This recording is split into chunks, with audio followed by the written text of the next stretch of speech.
So good afternoon, everybody. Welcome to the monthly meeting.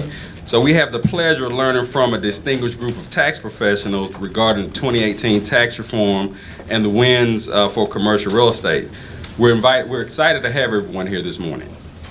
Before we get started, I wanted to take a minute and talk about some of our upcoming events. On next week, September 12th, we're hosting a happy hour event at the Five Seasons Brewery. This is an opportunity to network with CCIM students, chapter members, and many of our board of directors.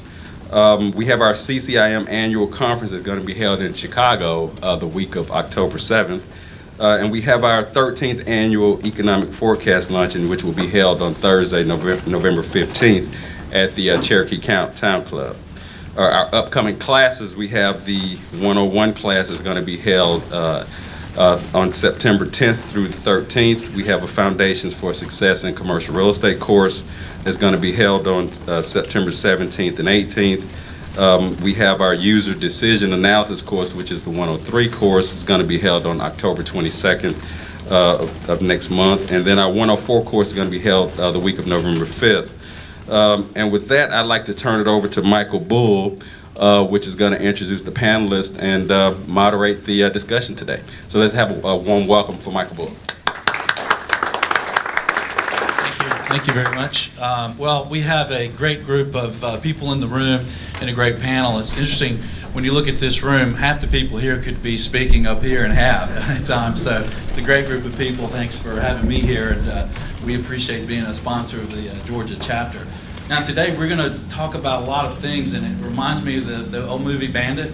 We have a long way to go and a short time to get there. So they're going to each give a 15-minute presentation of what they're speaking about, and write down your questions and save them, because we want your questions, and after they each speak, then we're going to have some Q&A then. So please write them down and save them for that.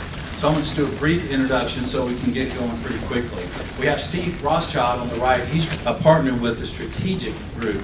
He's been in asset services for 20 years with some very major firms, and they provide tax mitigation services and strategies over at the Strategic Group, and I think we all know him. Brett Weal here is with, in the middle, with CohnReznick. He's a partner, and he's been there with 18 years, and he leads their the renewable energy practice, and he's going to talk about solar energy credits. And then we have Wayne Williams with E. Wayne Williams CPA, and he's been with Price Waterhouse, Arthur Anderson, Warren Averett. Now he has his own firm, and he is accepting clients if you're looking for a CPA. All right, so who would like to go first? Steve, you're there, you're closest. Back here. Thank you, guys. I had a great presentation and all that, but I flew in from Dallas this morning, and I'm tired, actually. I'm also a CCIM. I think my number is less. Can you hear me louder? How's that? Thanks, Ron. We're all getting older, huh? We need some hearing aids. My CCIM number, I think, is only 4 digits, so I guess that makes me old. So just briefly, the Strategic Group of Companies is a financial services company with a focus on tax mitigation and real estate private equity. We basically have 4 business lines. We're a national 1031 exchange qualified intermediary. Typically like to work with complex situations. We are a national tax credit syndicator. That's kind of an interesting word, syndicator. So we provide equity, and we have a clearinghouse for various tax credit programs, such as film and entertainment, which we hear all about in Atlanta, low-income housing, historic rehab, renewable energy, which we can probably do that, this thing together. There's all kinds of different programs across the country. We do some business with Grow New Jersey ERG. There's something in Oklahoma that we've done business with. Actually, these programs come and go with legislation, so we do have a national footprint. Essentially what we do in that space, just FYI, and again from real estate practitioners, we help the developers through tax credit equity, and this is equity that is proposed it's actually by legislation that's generated based on qualified expenditures. Once those qualified expenditures are met, we get CO. We then receive those tax credits, and we sell those tax credits to investors, call it individuals with tax liability, any kind of income tax liability. Our third business line is we raise capital to invest in assets that generate tax mitigation, such as charitable land donations. A good client of ours is like the Boys and Girls Club, so we'll donate land to the Boys and Girls Club to provide tax mitigation opportunities to investors, and the conservation easement space, which I'm sure everybody's heard about. And then we also have a private equity real estate fund that invests in commercial and multifamily real estate. It's actually kind of a spin-off from our conservation. We use something called economic substance, which instead of just providing tax shelter, well, that's a bad word, but just providing tax benefits, we have something that we use as an economic benefit for those taxpayers. So for every dollar you put into our conservation easement, we stick money into a private real estate equity fund that we manage. And so we're always looking for opportunities, again, for folks in the audience. Our fund right now is about $75 million, and we typically are investing at the $3 to $7 million clip. Last but not least, we are launching an Opportunity Zone Fund. That's why I'm here. Just as an FYI, this fund has kind of gotten very crazy in a very fast period of time, and we expect the fund to launch at about $250 million big, and who knows, it can be double that at the end of the day. We'll shut the fund down at the end of 2019. So let's talk about a high-level view of Opportunity Zones. So the Opportunity Zone Act was passed with tax reform at the end of last year. And here's the kicker. I think it was passed 5 days before the beginning of the next year. So, and actually the legislation started January 1, 2018. There are no regs. So we really have the skeletal piece of the regs. So we kind of know what it is, but the meat's not there yet. So by September 21, we understand the Treasury is going to have their first set of regs out. Hopefully they'll be on time. And as we all know, there's typically a 60, 90-day public commentary period. So we will not have firm regs out until really end of the year, first of next year. So how are we launching our fund? We're launching our fund with a potload of disclosures, that's all I can tell you. And anything that we believe does not follow the fact pattern of what the legislation is, we're staying away from. Even though we've had arguments that it should, if there's any kind of skepticism that it may not follow that fact pattern, we're waiting until regs come out to be able to pursue those opportunities. So what is it? Beginning January 1, 2018, any capital gain tax, stock sale, business sale, land sale, long, short, doesn't matter, can be deferred so long as that capital gain is invested in an qualified opportunity zone fund. At the end of 2026, that original capital gain will get a 15% stepped up basis, call it a 15% discount on your original capital gain. Example, you have $1 million.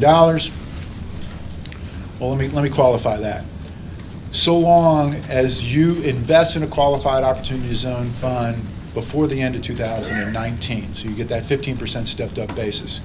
If you invest in a qualified opportunity zone, by the end of 2021, you get a 10% stepped up basis. After that, all you're getting is the deferral. You get no discount on your gain. But you will pay capital gain at the end of 2026 on your original sale event, no matter what. So you get a couple of cool things here. You get a deferral for a period of years. Hopefully you're going to make money on your tax-free money, and you get a discount. But absolutely the biggest wallop of this act is that if you stay in a qualified opportunity zone fund for 10 years or longer, any appreciation on your investment is tax-free indefinitely. Forbes, basically, the most recent Forbes article says that it's the best tax incentive investment opportunity in history. Now, what is an opportunity zone? Qualified opportunity zone. So, the governors of every state at the beginning of the year were edicted with trying to figure out where they want investment drawn to their states. And so they went to their economic development folks, and they had till the end of April to send up to Treasury what they believed were their areas that were qualified opportunity zones. The word that's used was blighted areas, but it had a lot to do with income. And then went to Treasury, and Treasury essentially took old census data, I think 2010 census data, and they said, okay, thank you, state. I'm going to take this old census data and I'm going to plop it right there, and whatever intersects, we're going to designate as a qualified opportunity zone area. Now, and if you guys, I can help you go to where these sites are to understand where these qualified. You can just call me or email me. But it's interesting, like the Gulch. The Gulch is a qualified opportunity zone. All the stuff around the, Turner Field is qualified. Hell, most of Portland, Oregon is a qualified opportunity zone. Half of Marietta is a qualified opportunity zone. Some of Marietta probably needs to be a qualified opportunity zone, and heck, some of this other stuff needs to be qualified opportunities, but some of it has got massive investment going on right now, even prior to this law passed. So what you're probably going to see is a lot of developers and a lot of investors like us gravitate to those leading-edged areas that are already gentrifying, that are already seeing investment in, and then there's going to be some additional investment in those areas. The taxpayer has 180 days from the time of their sale event to invest in a qualified opportunity zone fund. Our company has decided to do something a little bit unique, and we are going to, I think we're one of now 3 to 5 firms in the country that will have what I call a diversified qualified opportunity zone fund. And so those folks who are in the high-tech business that know nothing about investing in real estate would like to have some diversification and mitigate their risk. They can invest in our fund, and our fund is going to deploy that capital in again, a diversified nature. So we're going to be agnostic geographically, probably somewhere around, probably a little bit more heavily weighted in the southeast, just because that's where we are and what we know. But you're looking at, maybe 25% of our investment will go towards the West Coast, mountain states, Midwest, Southeast, Northeast. We're already identifying opportunities. We're investing with what we call best-in-class jockeys. We're investing in good, solid real estate developers that have experience, good track record, that are well-funded, that are going to put their own money in the deals, et cetera, and then we'll underwrite the deals secondly. And again, remember, we're just an investment company. We're not developing anything. So Then what we're finding is there are several developers, and certainly around the country, and a few in town, probably you all know many of them, that have either land in the opportunity zones or are looking at developments in the opportunity zones, but they're not set up as an opportunity zone fund. And so they don't have the back of the office. They don't have a securities platform. We're under securities platform, so to take outside money is difficult for them. And our opportunity zone fund has $1 million minimums. So that person who sold his Apple stock and took $500,000 off the table, and he wants to go ahead and take that $500,000 and stick it into opportunity zone, he'll have the ability to invest in one or more of what I call our captive or specific development deal opportunity zone deals. We see that kind of more for the guy who doesn't like a non-discretionary investment. You go into our master fund, it's a diversified fund, it's a non-discretionary, we're making the decisions. But if you want to go ahead and say, look, there's 5 deals down here, and I want to invest in the quarry yards, and I want to invest in Summer Hill next to Ted Field, and I want to invest in the Duluth yards, and you can do your own underwriting. You have all the reason to do so. The greatest thing about it, again, being in the tax 1031 exchange business, is that you can take your basis off the table. So you sell your asset, you take your basis off the table, you put it in your pocket, and you don't have to invest the entire amount of your capital gain. So the conversations we're having with people who have sold their businesses or real estate, or a lot of people are saying, hey, I want to get ahead of this bust, and I've got appreciated Amazon stock by $1 gazillion. I'm going to go ahead and take some of that money off the table. And they're saying, okay, great, we'll take some of that money off the table. We're going to stick, I kind of look at this as a financial planning tool. We're going to stick 10, 20, 15% into an opportunity zone fund like ours. We're going to pay tax on 20, 25, 30%. We're going to go buy a boat or a plane or whatever, Mercedes for the wife.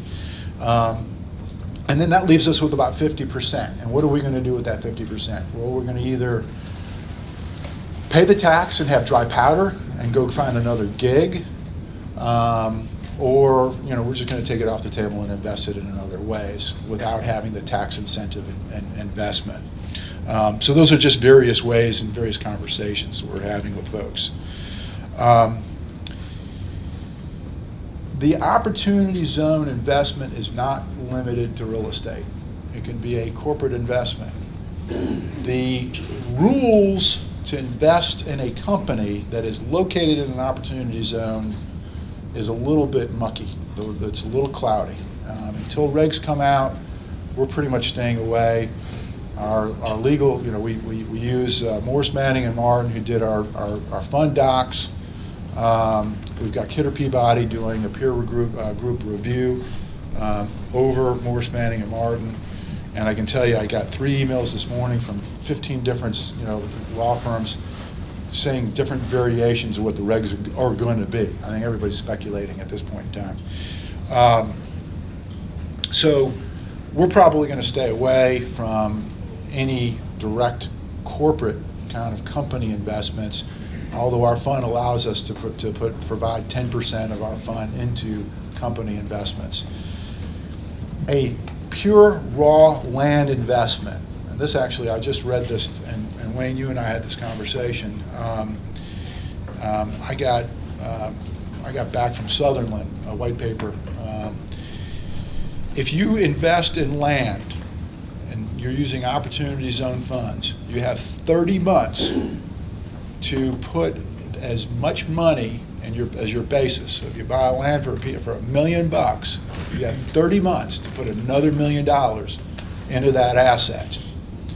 Now, we were speculating as to whether a triple net or what happens if you buy an existing asset. And I can tell you right now, we're trying to go under the fact pattern of the law until we get regs. And the fact pattern of the law is they want investment in these areas. So a change of title doesn't do anything.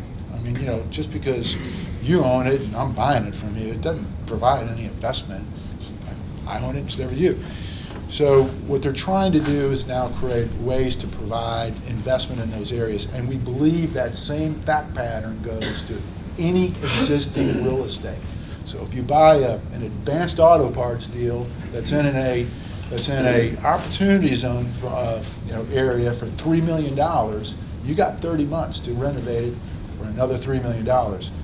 Most likely that deal won't hunt because there's no reason to go spend another $3 million on an advanced auto parts deal. So where it does come into play, I'm probably getting am I getting it? Yeah.